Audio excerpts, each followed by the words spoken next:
Good evening and welcome to Prime Business. I am Emma Davis. To the details for tonight, Executive Secretary of COPEC, Duncan Amwa, has indicated that the decision by some oil marketing companies to increase prices at the pumps will put additional burden on consumers. His sentiments follow an increase of petroleum products at the pumps this morning by some oil marketing companies. According to him, the National Petroleum Authority needs to review its price floor guidelines that give OMCs the right to set higher prices above the price floor of the NPA. We would have equally thought that they could help, the market. But like I indicated earlier, the past, month, been selling that 195, which have been advertising on networks as well. That 195 in the world will come a bit differentiated from the regular 191 that the other oil marketing companies sell, for regular prices. We suspect that it is the differential between the regular price and the 195 that is at play now that government is deciding to charge. We also pick from the grapevine that the same government is now thinking of adding to its mix the octane number 91 so that they can have two different prices for the higher quality or higher octane 95 and the relatively lower octane 91. There could be different prices, but as it stands, the only excuse we can probably get from them will be that they are charging for the 95 that they've been selling. Wow. Other than that, the prices they are quoting, we do not think that would help. Again, lastly, the NPA would also need to be minded. In recent times, they are saying we will publish, the price floor, which means that these are the indicative prices that OMPs cannot go below that threshold. So even if you want the product cheaper, we don't expect you to sell the product cheaper than the prices we are quoting or the floors we are setting. We are telling the NPA that it should go ahead and set the ceiling equally, because if you leave the ceiling, you tell the OMC not to sell to us at a price lower than what you are setting. But they can go higher than anything they want. You are simply leaving the consumer very naked and to a point where we can simply be taken advantage of. So if they are setting floors, we expect that they will start thinking of setting the price ceiling, because some of the prices we are seeing on the market are quite too high. The National Lottery Authority, through its Good Causes Foundation, an initiative that spearheads the authority's corporate social responsibility, says it will continue to give back to the communities it operates in. Head of Monitoring and Evaluation, Peter Abila, said the authority is poised to enhance the standard of living of Ghanaians. He spoke at an engagement with head porters and truck pushers in Accra. Since its inception in 2021, the NLA Good Causes Foundation, based on its 4 pillars, education, youth and sports, health and arts and culture, has demonstrated unwavering support to many communities nationwide. The NLA fed over 2,000 head porters and truck pushers with support from GB Foods, Casa Prekon, among others. Director General and the coordinator of Good Causes.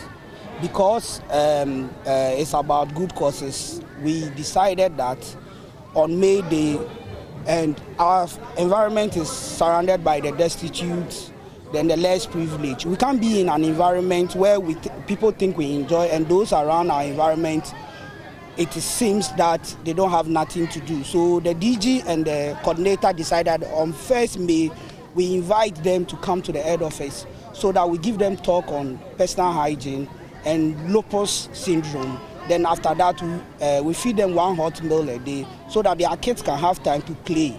So that is the main essence for us being here today. Now, yes, today, because we are surrounded by them and we need to give back to society. And Good Causes is about giving back to society. So because it's about giving back to society and they are within our environment, we decided to do that for them. With blind and we do that all over the country, periodically and on thematic days. But because today is 1st May and it is Labor Day, we decided to do it at the head office, but mostly we do it outside Accra, where we feel the impact is more. Definitely, it's going to be an annual affair because we've seen the patronage is great, the enthusiasm is great, and everybody is happy and smiling. So we think with this initiative, everyone is happy and we hope to continue for the years to come. The NLA says it is bent on further collaboration with other key stakeholders. Ghana's premier retail chain, Malcom, goes solar with the launch of a cumulative 1.2 kilowatts power grip tie rooftop solar PV system at its Spintex Mall branch in Accra. Speaking in an interview with Joy Business, the Director of Communications at Malcom believes this investment will ensure a sustainable energy supply while reducing its reliance on the national grid.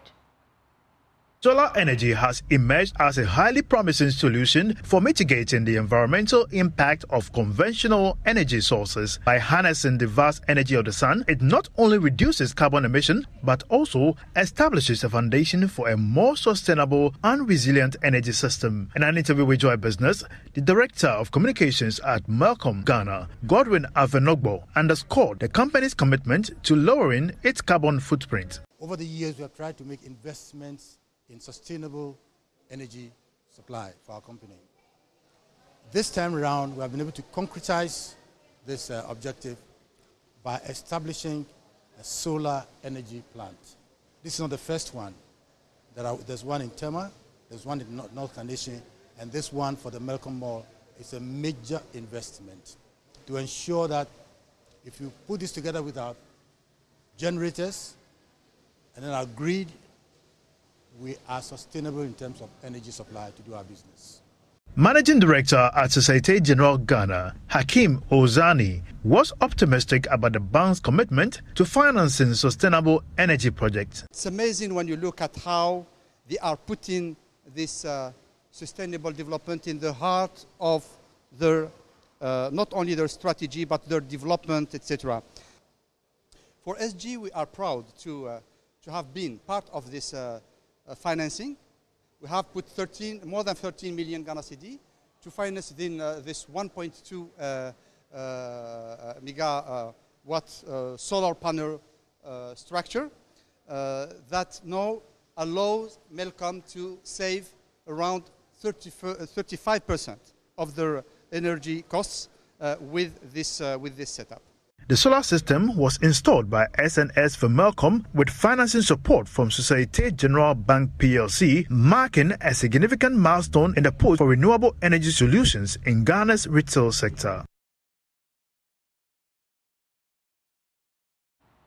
Now, stakeholders in the agri-food sector are calling for assistance programs that will enable small and medium enterprises to scale up. According to Executive Director of Africa Skills Hub Foundation, Daniel Amoako-Ntwi, dedicated funding support, access to markets, and nurturing will be essential in creating unicorns that can compete on a global level. He spoke at the graduation of the first cohort of the Agri-Food Enterprise Program. Ghana, post-harvest losses contribute about 20 to 50% of farm produce. This has made it necessary to develop the local agri-food chain to ensure the processing of local produce into refined agri-products. Initiatives such as the Agri-Food Enterprise Program aims to support small and medium agri-food enterprises to add value to farm produce. It also equips them with comprehensive training and guidance to create sustainable agribusiness ventures. Speaking to Joy Business at the graduation of the first cohort, Executive Director of Africa Skills Hub Foundation, Daniel Amoako-Ntwi, called for targeted programs to grow the sector. Support initiatives that can really help our various micro SMEs, because for most of these SMEs, they are really trying to do their best based on the knowledge capacity they have. So if there are platforms, there are interesting programs like the Agri-Food Enterprise Program that really looks at one aspect on technical technical capacity, intense mentoring, intense industry expert exposure. Then also on the other aspect, access to market, access to finance. I think then it makes it holistic for any young entrepreneur to really see the need to be part. The program successfully trained 20 entrepreneurs in its first cohort program. Daniel Amwaku-Enchi shed more light on the initiative. We thought it was prudent to design a program that will really help them and unlock their potentials and help with innovations in the food industry. On his part, Chief Executive of the National Entrepreneurship and Innovation Program, Kofi Ofosu-Nkansa, reiterated government's commitment to support the informal economy. What is good this time is that most of our interventions are grants. So what matters is the SMEs investing whatever support they get into the purposes for which they took them so that they can grow. Entrepreneurship is a very difficult journey. It is not easy. But with the collaboration that is going on currently between the private sector on one side and government on the other side, providing the support mostly in the form of capacity building and grants to support our startups. We do hope that they will grow. You never get 100% success rate when it comes to nurturing startups or building startups, But even if you get 5 to 10% startups doing well to become big, then they will then become your unicorns, which will absorb most of the numbers like we have in the Silicon Valley ecosystem. Here are some of the graduates of the first cohort. Prior to this program, there were a lot of needs and unanswered questions as entrepreneurs that would need to be able to scale up as businesses. And thankfully, Africa Skills have responded to that call and decided to fill that void with in-depth knowledge on things that we need to know, from finances to access to markets. I've learned a lot. Now I have social media presence as well. And now trying to add value to what I do, I have the access to CIS, that is food research. So the program is very successful, and I hope the new cohort will also benefit as we have done. 60 farmers from Boedi and Barakesi in Kumasi are receiving training on traditional leafy vegetables. The training, facilitated by the Crops Research Institute and the Plant Generic Resources Research Institute of the Council for Scientific and Industrial Research, aims at integrating indigenous leafy vegetables in the diet of Ghanaians. There is more in this report. Speaking at the educational workshop at the Crops Research Institute in Kumasi, Director of the Plant Generic Resources Research Institute, Dr. Daniel Kote, highlighted the benefits of traditional leafy vegetables in combating climate change. We are working with farmers who cultivate indigenous leafy vegetables, and these are very important crops that constitute a large section of our diets. And indigenous leafy vegetables are very important for combating climate change and also promoting healthy diets and food and nutrition security within the country. He also indicated that the integration of the indigenous leafy vegetables assures the consumption of nutritious foods, as it does not require fertilizers to ward off pests. For some of these farmers, they cultivate in very restricted areas, and so year in, year out, they have the same land, and once you do that, you accumulate pests and diseases. And when pests and diseases infest farmers' fields, what they usually do is that they spray against these insects. And these chemicals that they spray have adverse health and environmental effects. So the diversity that we are bringing and evaluating with farmers contain useful genes that are able to tolerate pests and diseases, meaning that the farmers do not have to spray against these pests and diseases, thereby exposing the general public to toxic chemicals. Principal Research Scientist at the Crops Research Institute, Dr. Patricia Penaman Echampon, spoke on some issues that the farmers face in cultivating these vegetables. These leafy vegetables are mainly grown in the lowlands, and these lowlands are being filled for buildings. So today they are here, tomorrow they are there. It is a big issue for our farmers. Director of the Crops Research Institute, Professor Moses Branford Muchia, appealed to stakeholders to support the Plants Generic Resources and Research Institute with funding to perform their duties. The CSR, Plant Genetic Resources and Research Institute, is the national institute mandated to collect, characterize, evaluate, document, conserve, distribute, and utilize plant genetic resources from Ghana and abroad. For this effort to reach their full potential, adequate resources and support are indispensable. And I therefore urge government and policy makers, our donor partners, and other stakeholders to prioritize national funding for the Plant Genetic Resource and Research Institute. Reporting for Joy News. Now, traders at the Malamata market are lamenting low patronage of their goods. According to them, the recent hikes in fuel prices have led to an increase in prices of items sold on the market. Today on the Joy Business shopping list, my colleague Jesse Magwapo gauges the prices of some food items. Away from food matters, the Chartered Insurance Institute of Ghana is asking drivers to desist from reckless driving. According to President of the Institute, Solomon Latte, the Institute will deepen its engagement with key stakeholders to embark on a road safety regulations enforcement exercise to remind motorists of the need to observe road traffic regulations, including insuring their vehicles. He spoke to Joy Business at the Zebra Crossing Awareness Campaign and Health Walk event. Chartered Insurance Institute of Ghana Zebra Crossing Awareness Campaign and Health Walk is a move to develop and promote best road safety practices in the country, to coordinate and regulate activities, procedures and standards related to road safety, and to provide for other related matters of road safety. The idea is to distress, to exercise, and also to show the world about some of the good things we have. What is it? Insurance companies are paying about 4 million cedis worth of claims on a daily basis, and people don't know about this. There's also the issue of road traffic, where people die a lot in the zebra crossings.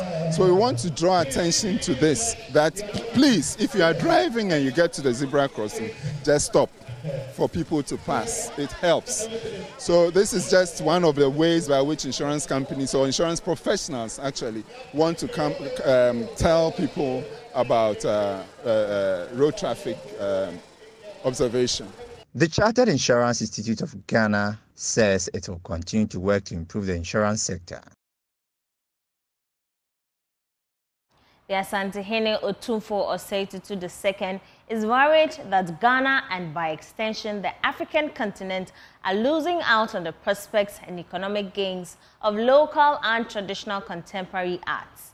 He observes the high attrition of the continent's creatives and exile of local artifacts to Western countries could impact the preservation of African history and relics. He was speaking at the homecoming of the 32 looted royal artifacts by the British.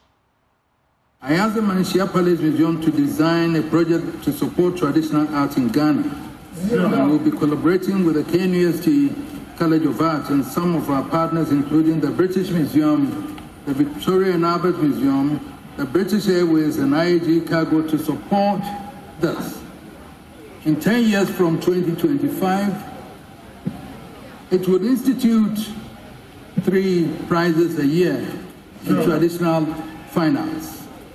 The works of major finalists will not only be purchased for the upcoming Contemporary Court Art Museum, so we can help retain some of the creative art products in this country.